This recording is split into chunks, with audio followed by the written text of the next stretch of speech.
Zara. Saya dari Fakultas Keguruan dan Ilmu Pendidikan, Prodi Pendidikan Jasmani Kesehatan dan Rekreasi. 1. Mazhab dan hukum bermazhab. Mazhab adalah metode atau jalan berpikir yang digunakan seorang imam mujtahid dalam memahami dan menetapkan hukum Islam berdasarkan Al-Quran dan Sunnah. Perbedaan mazhab muncul karena adanya perbedaan dalam memahami dalil, kualitas hadis yang digunakan, atau metode istinbat hukum. Bagi orang awam, mengikuti mazhab sangat penting karena belum memiliki kemampuan untuk menggali hukum langsung dari Al-Quran dan Sunnah. Dengan mengikuti mazhab, seorang dapat beribadah dengan lebih terarah dan tidak bingung menghadapi perbedaan pendapat.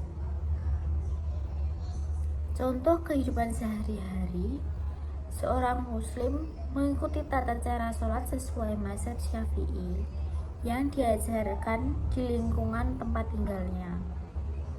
Ketika ia mengetahui hukum suatu masalah, orang awam bertanya kepada ustadz atau ulama yang memahami mazhab tertentu. 2. Mengikuti mazhab selain 4 mazhab. Pada masa sekarang, mayoritas ulama menganggap mazhab yang dapat diikuti secara aman adalah 4 mazhab yang terkenal, yaitu Hanafi, Maliki, Syafi'i, dan Hanbali.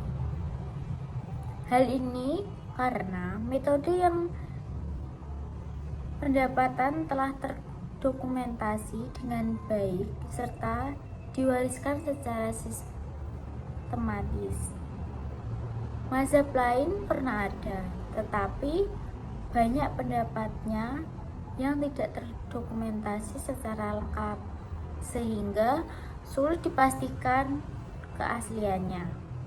Contoh kehidupan sehari-hari saat mencari panduan ibadah. Seorang menggunakan kitab atau fatwa yang merujuk kepada salah satu dari 4 mazhab yang masih berkembang hingga sekarang. 3. Sumber hukum mazhab. Meskipun semua mazhab berpegang pada Al-Quran dan Sunnah, masing-masing memiliki metode yang berbeda dalam menggunakan sumber hukum tambahan seperti ijma, qiyas, ijtihad, amal penduduk Madinah, dan maslahat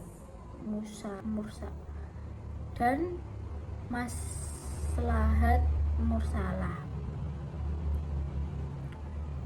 Perbedaan metode inilah yang menyebabkan adanya variasi hukum dalam beberapa masalah fikih. Contoh kehidupan sehari-hari, perbedaan jumlah, gerakan, atau bacaan tertentu dalam sholat. Perbedaan cara menentukan beberapa hukum muamalah modern berdasarkan metode ijtihad masing-masing mazhab. 4. Kebenaran dalam ijtihad. Menurut kelompok Muzhawibah, setiap mujtahid yang telah berijtihad dengan sungguh-sungguh dapat memperoleh kebenaran sesuai hasil ijtihadnya, selama masalah tersebut tidak memiliki dalil yang pasti dan tegas. Karena itu, perbedaan hasil ijtihad tidak selalu dianggap sebagai kesalahan.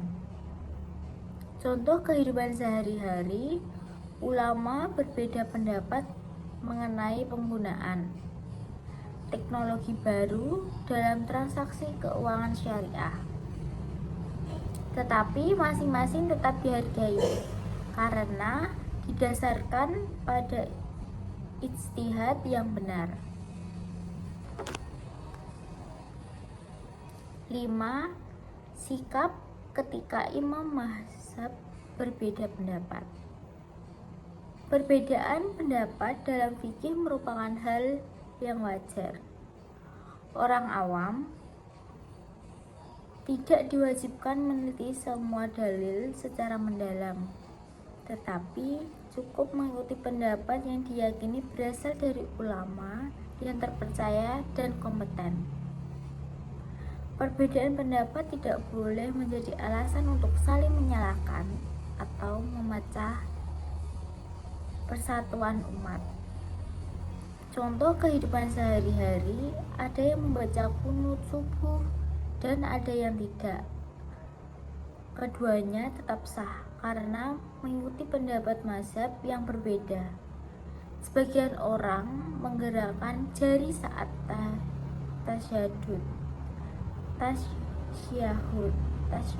tasyahud, sebagian tidak.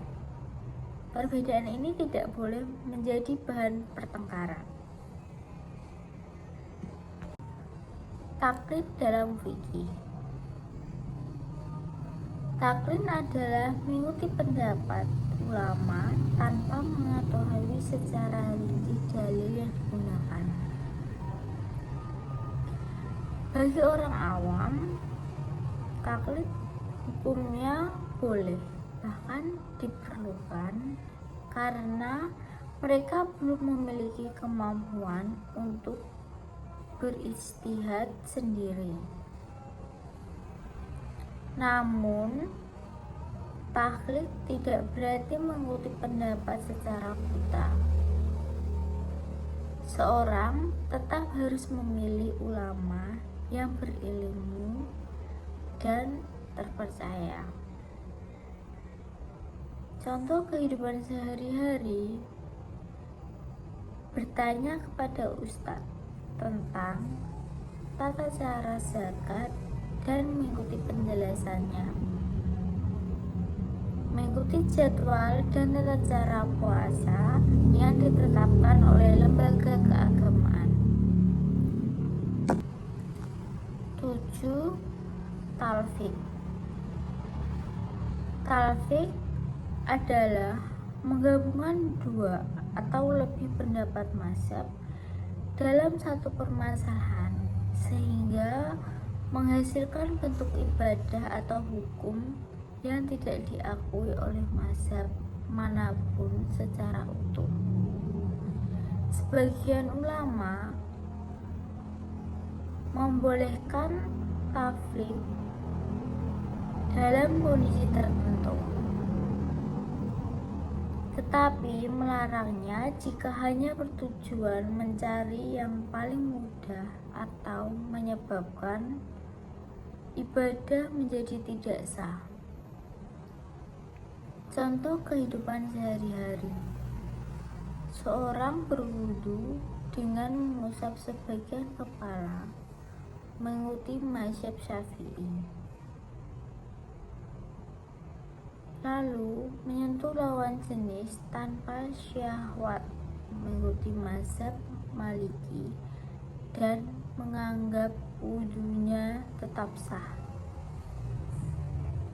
Gabungan seperti ini dapat menimbulkan masalah menurut sebagai ulama.